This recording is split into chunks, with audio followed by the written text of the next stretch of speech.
Hello and welcome to Alive to Thrive OT. I'm Lauren Lyman. And I am Tracy Schnabel. And today we're going to be talking about different emotional release techniques. So Tracy's going to take you through a couple different strategies to help you release those emotions that your body is physically storing. So first, we have a little bit of a legal disclaimer. Our podcasts are for informational purposes only. So please, if you have a specific question or concern, please consult your doctor, your medical provider. And we do not have any warranties or representations for any of the information provided, so proceed at your own risk. And if you have an emergency, please call 911 immediately.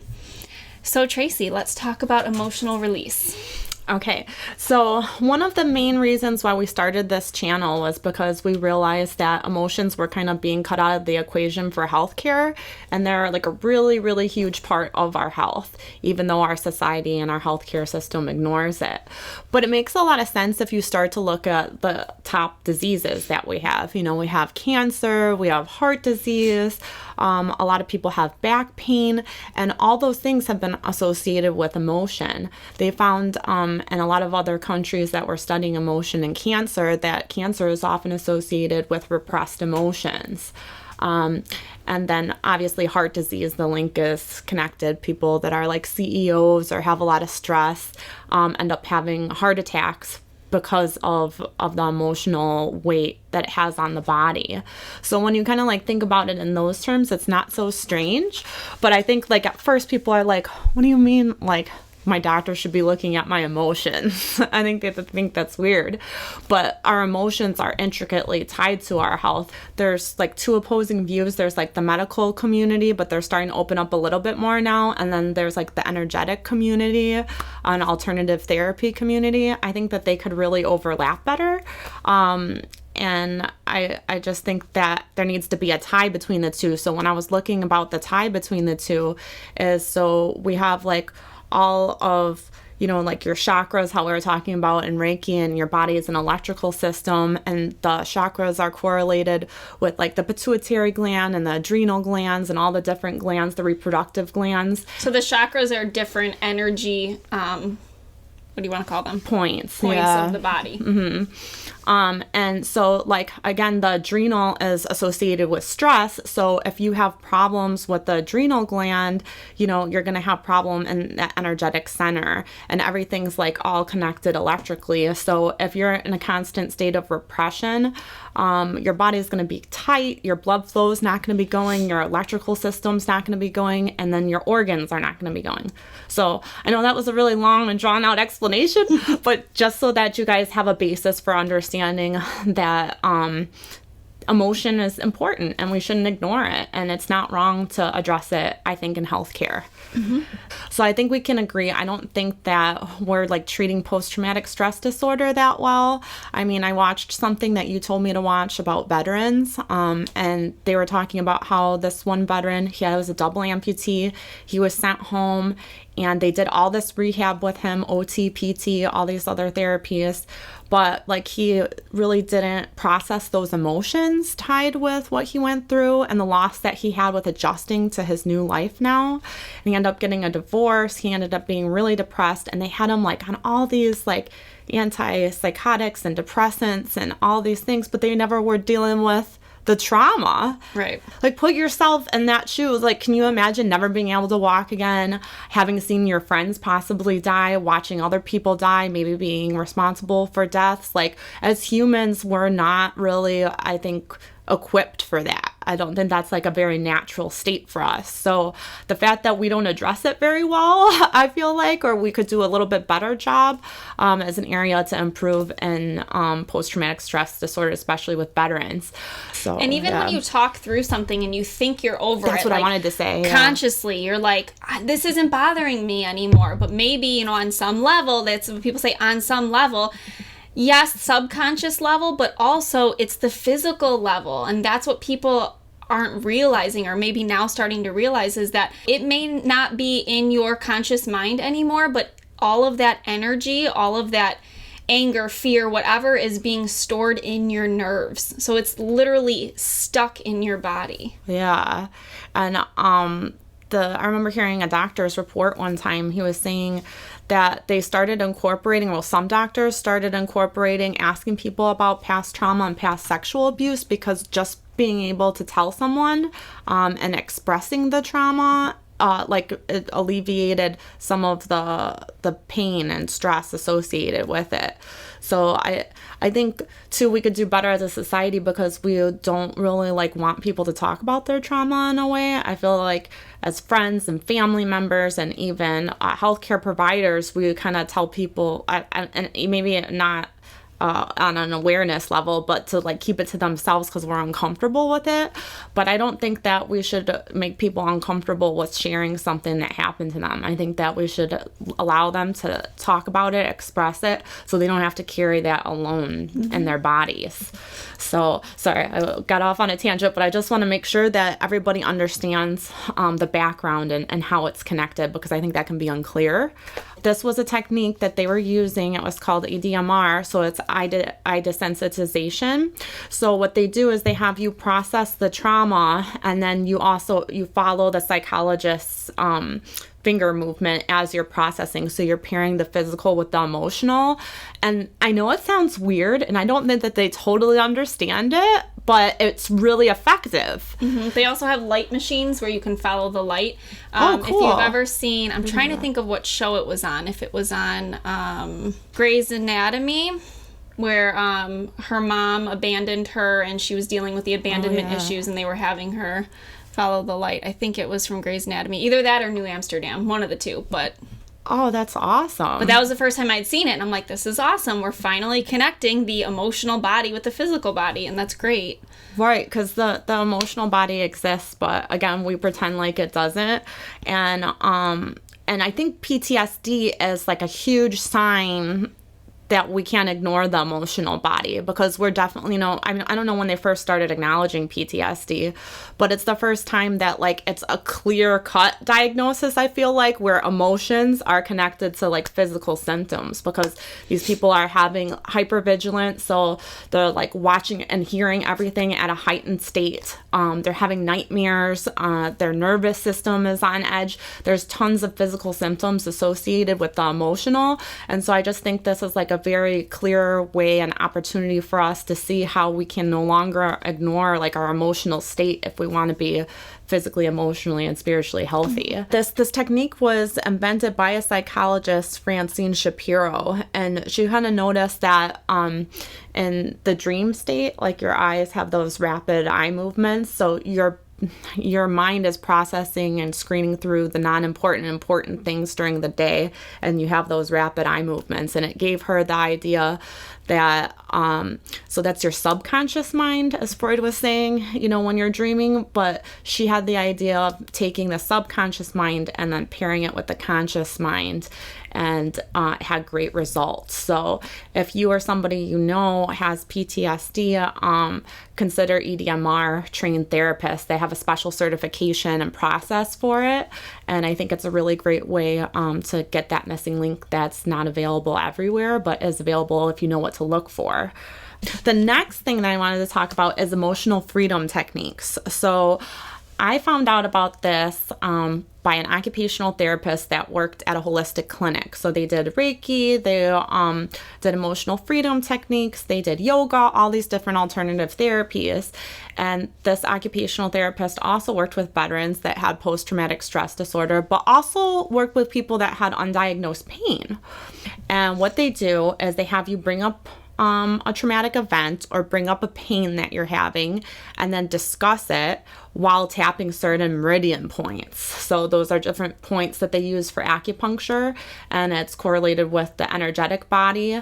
And it's really interesting because I was skeptical at first. I was like, how is tapping on these points really going to help with pain? Because I've seen people that have been in pain for years. There was a woman, honest to God, she was there and she said, I've had knee pain, I don't know, it was 10 years or something. And she went to the doctor, and the doctor called her crazy because they did all these tests and there's nothing wrong and there's nothing more they could do. And she was in pain, and it was affecting every part of her life, her physical abilities, her work, her relationships. And she was so upset. And like a part of the pain was a part of the doctor, like when she first went to the doctor, telling her that like she was crazy and that she didn't. So she processed through the pain, right? The pain was like 7 or 8 out of 10 when she got there. And I was like, this isn't going to work, please. Like, I've worked with so many patients that pain, you're not going to get rid of it in one session. I consider myself to be a pretty good therapist, and sometimes I can't get their pain down like in one session. She, honest to God, went down to like a 2 after she tapped through like every part of like when she acquired it, the things that happened, the emotions she had associated with it. And I watched it. I wouldn't have believed it unless I watched it. So I actually got an appointment and I got it done myself. And it's pretty incredible. Like you said, like you think you've processed things and you've talked about them and you're fine.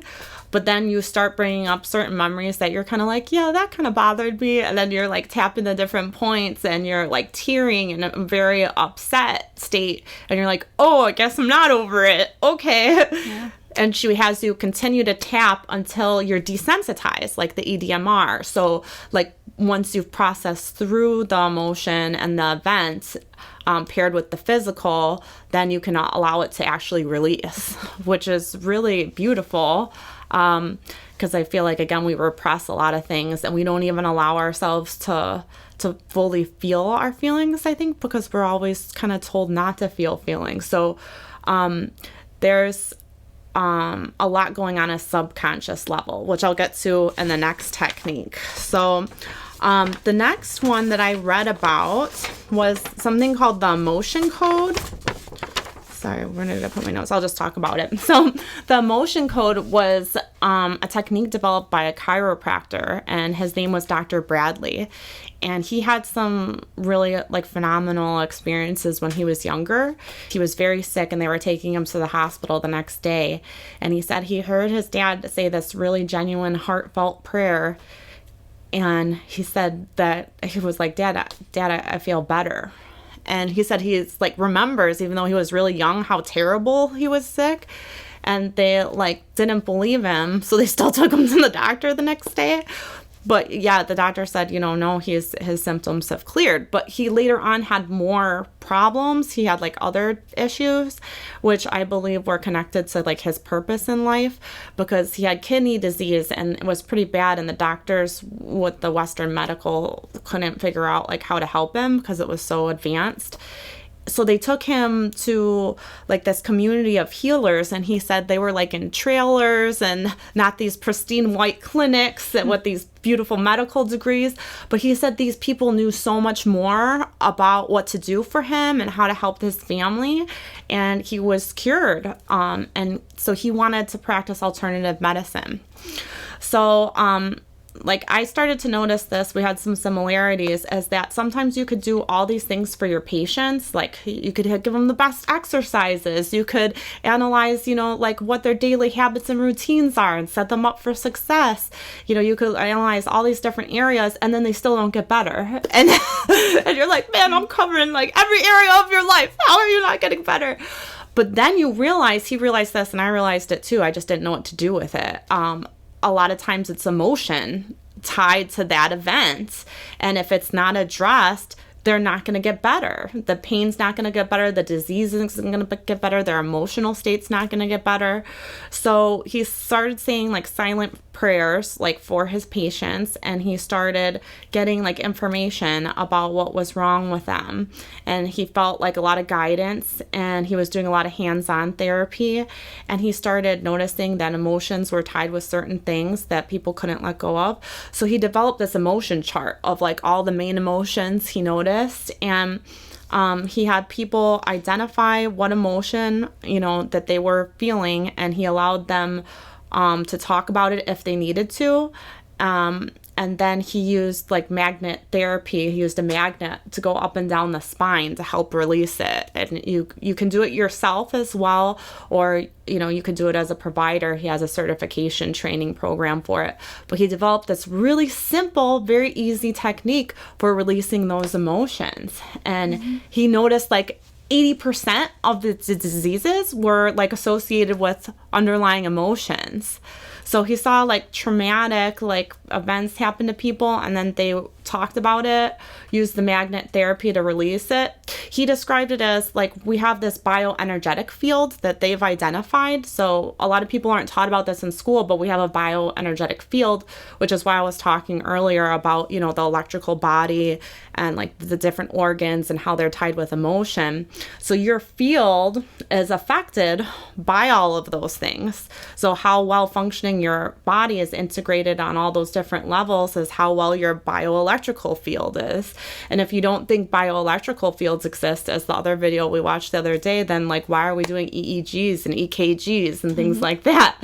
So when you hold emotions, you interfere with your body's bioelectrical field, and then it doesn't function at optimal levels. So talking about them, identifying the emotion, talking about it, and then using like a magnet to like clear that bioelectrical field is all things that he's found to be very effective. And it's a book called The Emotion Code. I would say check it out. And there's people that are trained in the Emotion Code, possibly in your city, and you could check it out to see if you can get it done, because I thought it was really amazing, and it's integrated with everything we've been talking about on our show. So that sums it up. I just wanted to like talk to you guys about these energetic techniques tied to emotion and health, and share it with you so that you could possibly get it done and be helped by it. So. And I think from an occupational therapy perspective, we've seen our patients plateau, and, you know, we've kind of educated ourselves into the realm of nutrition. Okay, if you're not fueling your body properly, then you can't progress. But now we're looking into the zone of emotion, and really our physical, our emotional, our spiritual body, they're all connected, and that affects our mental health as well. So everything's connected. So again, if you're not integrating all four of those areas, your chance at success, you may be one of those people that literally just like, I just broke my leg, it wasn't traumatic, I just need some therapy. Great. But if you're someone with a history of trauma, even something small that you don't realize is affecting you, if you're hitting plateaus in therapy, figure out a way to talk to someone about your lifestyle, to talk to someone about toxins in your environment, to talk to someone about your diet and about your emotions, because one of those areas could be clogging up your physical success, your ability to thrive physically. And as occupational therapists, like we're taught to look at all the different parts of the body, the physical body, the spiritual body, the emotional part of you, the psychological part, so many areas. So it's just kind of natural for us to, when we have a patient, they have a problem, to look at all of these different areas and kind of problem solve what's going on. So that's why we started researching different things. That's why we started this channel, because our training kind of points us in that direction. So, yeah. So check it out. There's a lot of hope out there. There's a lot of things that we don't know about, and we could actually, I think, be living pretty incredible lives if we tune into the things that are available to us and kind of reframe our understanding of the body. So thank you. Please like our video, subscribe to our channel, share our video with other people. I think this could help a lot of people, whether you realize it or not. So share, please share. And then you can visit us at Facebook, www.facebook.com/Lauren and Tracy. And then send us an email at alivetothrivegt@gmail.com if you're interested in our whole food nutrition products or any life coaching services to help you in some of these areas. Okay, guys, we are wishing you spiritual, emotional, and physical health. So until next time, stay tuned. We appreciate you being here. Bye, guys.